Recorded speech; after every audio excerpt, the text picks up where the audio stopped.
Hello friends, welcome to my channel Jitu Education. Friends, আজি আমি discuss কৰিম এছামিছৰ chapter 4 পাঠৰ নাম মই অসমীয়া। আৰু ইয়াৰ কবি আছিল হৈছে সৈয়দ আব্দুল মালিক।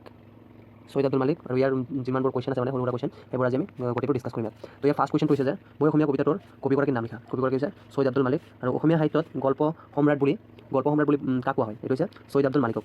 তাৰপিছত 3 নম্বৰ কুৱেশ্যনটো হৈছে সৈয়দ আব্দুল মালিকৰ জন্ম কিমান চনত হৈছিল? এইটো হৈছে 1919 চনত হৈছিল।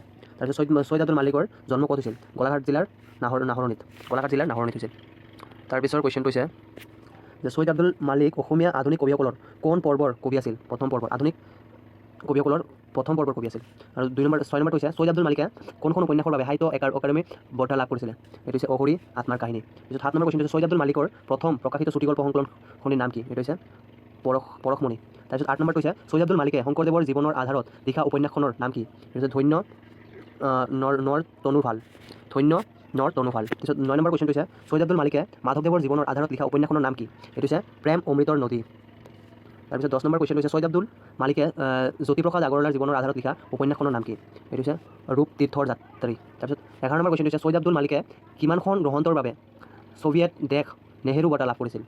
এইটো হৈছে মাজত মাথো হিমালয়ৰ বাবে এই বঁটাটো লাভ কৰিছিল। 12 নম্বৰ কুৱেশ্যনটো হৈছে সৈয়দ আব্দুল মালিকে কিমান চনত সাহিত্য একাডেমী বঁটা লাভ কৰিছিল? এইটো হৈছে 1972 চনত। তাৰপিছত 13 নম্বৰ কুৱেশ্যনটো হৈছে সৈয়দ আব্দুল মালিকক অসম সাহিত্য সভাই কি সন্মানেৰে বিভূষিত কৰিছিল? হৈছে সাহিত্য চাৰ্য বঁটা। তাৰপিছত 14 নম্বৰটো হৈছে কোনখন আলোচনীত সৈয়দ আব্দুল মালিকৰ প্ৰথম উপন্যাসখন প্ৰকাশ পাইছিল? এইটো হৈছে বাহিত। তাৰপিছত 15 নম্বৰ কুৱেশ্যন হৈছে হেংদাং শব্দটোৰ অৰ্থ কি?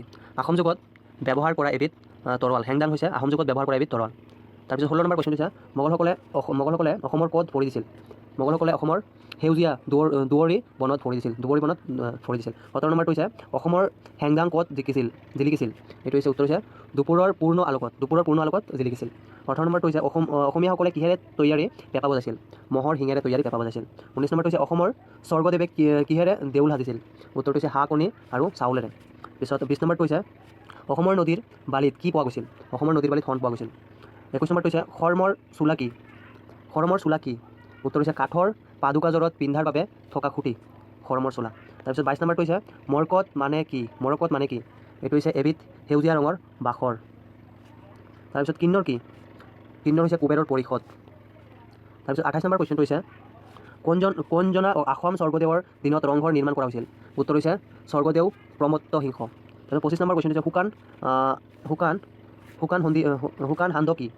25 নম্বৰ কুৱেশ্যন হৈছে শুকান সান্দ কি? শুকান সান্দ হৈছে তিতুৱা চাউল ভাজি খুন্দি প্ৰস্তুত কৰা এবিধ জলপান। তাৰপিছত 26 নম্বৰ কুৱেশ্যনটো হৈছে মোগলসকল অসমলৈ ক'ৰ পৰা আহিছিল? সদূৰ পশ্চিমৰ পৰা। তাৰপিছত 27 নম্বৰ কুৱেশ্যন হৈছে মই অসমীয়া কবিতাটোৰ মাজেৰে কবিৰ মনৰ কি ভাৱ প্ৰকাশ পাইছিলে? এইটো হৈছে দেশপ্ৰেমৰ ভাৱ প্ৰকাশ। তাৰপিছত 28 নম্বৰ কুৱেশ্যনটো হৈছে মই অসমীয়া কবিতাটোত কবিয়ে মৃত্যুৰ পিছতো নিজকে কি বুলি চিনাকি দিব বিচাৰিছিল? অসমীয়া বুলি। তাৰপিছত 29 নম্বৰটো হৈছে সৈয়দ আব্দুল মালিকৰ মৃত্যু কিমান চনত হৈছিল? সৈয়দ আব্দুল মালিকৰ মৃত্যু উত্তৰটো হৈছে 2000 চনত হৈছিল।